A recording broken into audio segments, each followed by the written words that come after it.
So today is your anniversary, sir. Mr. Buster, the goof on the roof they called you back then. Yes, they did. Tell everybody your story, man. It's an amazing story, and I think everybody needs to hear this on your anniversary. Well, 29 years ago today, I came off a roof that I sat on for 23 days. It was a protest type stand-in kind of thing. We just wanted to do something to get publicity for the club, and we got it. We got it. It was overwhelming. I had no idea that people were going to be calling me from coast to coast, and I'm going to be talking to people from coast to coast. Rick Dees in L.A., Disco Duck Man. Disco Duck. It was just crazy, and it all accumulated on this day to where I got a call from Steve Stash from 98 Rock, and said, "Buster, they're getting ready to name the stadium. Governor Schaefer's in WBAL's studio. We're going to name the stadium." Hey, Stash, give me 5 minutes. Let me get my stuff together and we'll talk. We'll talk. So I did this and did that and got my stuff together, and next thing you know, I get a phone call from Stash, and he's telling me that the stadium's been named Oriole Park at Camden Yards. I'm the first person in print to say Oriole Park at Camden Yards. It was phenomenal. I was so happy, so ecstatic that I could come off the roof, and Governor Schaefer, I got him. He did not make me spend the winter on the roof like he said he was going to make me do, which was crazy. I was like, oh my God, I'm going to spend this with a winter on the roof? Oh my, it was just, and then, it was done, and I was just happy, and I did something. Right. And now 29 years later, people call me local folklore. You are, man. It's just me. I'm just a dude. What you did was classic, man. The people out there, they can Google you, man. It's online. Yeah. It'll be there forever. I mean, and that was at a time where the internet wasn't really popular at that time. Well, in 1991, there was no internet. Right. All we really had, people were still watching the evening news and reading newspapers, believe it or not, even in that era, But nowadays, it's all internet. Everybody Googles everything. So if you guys want to Google the original, make sure you Google the original Goof on the Roof, and you'll find Buster. You'll find Buster's story up there. So, 29 years later, you still look like a young guy and everything. How are you feeling these days, Buster? Feeling good, living large, got my good friends, good family, people. Buster, let's put the goof on the roof aside a second. Who's your best looking friend that you have? Just want you to be honest. And, I better know what the answer is. Jim Mills. Oh, you son of a bitch. Jim Mills. Out of 2 J's. It's Jim all the way. Yeah, he is a handsome son of a gun. Anyway, so Buster, while you were up there on the roof, obviously it was at a time where the weather changes. Well, the weather changes in Maryland anyway. So what precautions did you take? What did you have? And what were people bringing to you? Well, I started out, I had 10 by 12 tent that I lived in comfortably. My niece, Michelle, brought me solar power equipment to be able to live without any electric for when it rained. That was great to have. Also, you know, my Uncle Joe brought me a 19-inch TV set so we could watch the Pittsburgh Steelers, who, in 1991, we did not have a football team. Had to root for somebody, and it was them. Sounds like Shoot you're living me. better up on that roof Shoot than I me. am right now. I had a swimming pool. Had an electric blanket. Did anybody bring you a food or snacks or soups or? I had Tony's on Wise Avenue deliver me anything I wanted to for free all the time. And of course, I would get them plugs every day on the radio as far as that went. But I actually had a chef that worked in the club who would make me anything I wanted to eat, which pretty much was steak, Living the dream. yeah. I still wish they didn't have a name to the ballpark. I'd be up there for 29 years. 29 years, fat, you know. Yeah, roly-poly. I would, they had to get a crane to get me off the roof. 600-pound man lives on roof. So Buster, when it came time for you to use the restroom, how did you handle your business? Well, if you know where Steeltown is, it's a very big roof.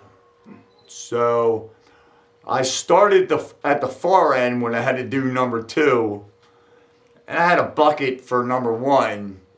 Or late at night, I just go number 1 right off the end of the roof, looking out at North Point Boulevard and waving to all my friendly people that like to beep.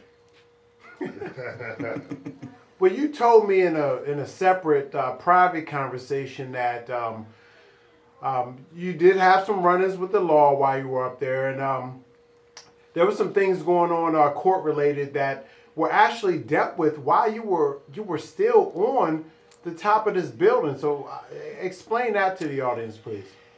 Yes, one day, as I'm sitting on the roof, I see Officer Gary Brown, who is a personal friend of mine, who happened to be up on the roof 2 days before, go into the club. It gives me a wave.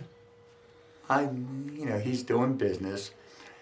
He comes back out and drives down to see me. I think he's just saying hello.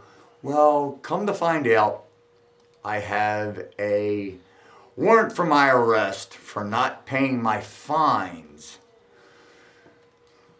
which the judge seen me on TV and I'll get that boy. And he got that boy.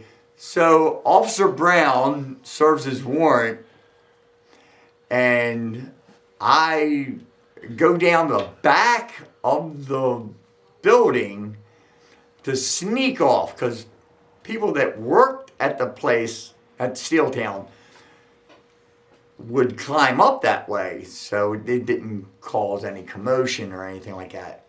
So I get in Officer Brown's car. He takes me to North Point Precinct.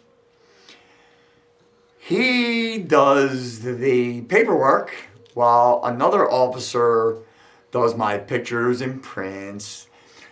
And then they take me to the Kelso Precinct, the courthouse, and the fines were paid and everything like that on my behalf. I was off the roof for a total of 75 minutes. An hour and 15 minutes to get arrested, processed, commissioner, and back on the roof.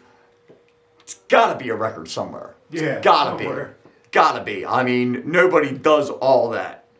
Anyway, we get back and Channel 2 News just happens to be there that night to interview me. And Scott Garceau says, "Where's the goof?" Yeah, the news was out. I was arrested. He was in jail. And the video that hopefully we can find has me doing an interview with Scott that evening on the 11 o'clock news, which was classic television. And cut. I gotta stop. Nah, good stuff. But we can get this. We can get this stuff. We can get this video. And one more question, Buster. You know, you are a local legend. Everybody knows you. I mean, I know that from close hand. Don't even go to the ballpark with you because then everybody knows you. But the rumor is that you were the first person to mention the name, the exalted name of our baseball park here in print. Can you tell the story about that?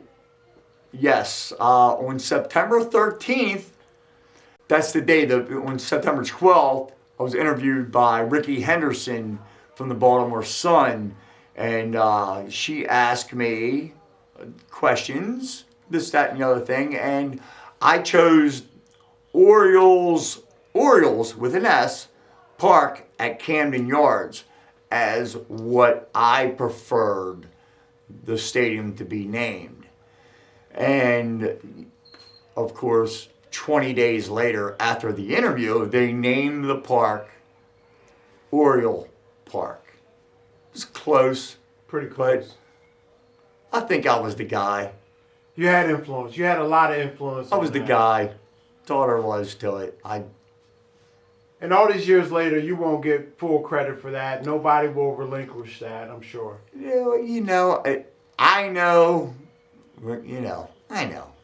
Deep down inside, a lot of people know, including you and as Johnny Lang and myself, Derek Stroman, give this interview, we know as well. We've spent a lot of time around you, and we can consider you our friend. And hey, the story's out there. This isn't one of those stories that just got swept under the rug, So it's an honor to be around you. Like Johnny mentioned, you are a legend in this community and in this state, essentially. So thank you. Section 34 Rowdies, baby. Wild Bill.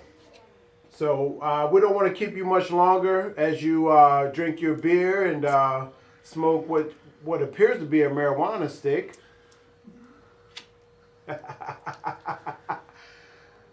It's a new era now, It's kind of medicine. It's medicine. Kind of brings you back to the 70s, right?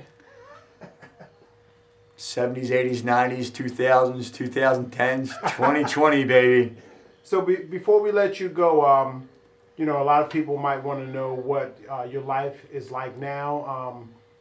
You married with kids and married, had 2 great kids, 4 wonderful grandchildren, working hard, playing hard. Of course, the pandemic did not allow me to work at the ballpark, which Sure. I'd been at for 30 years.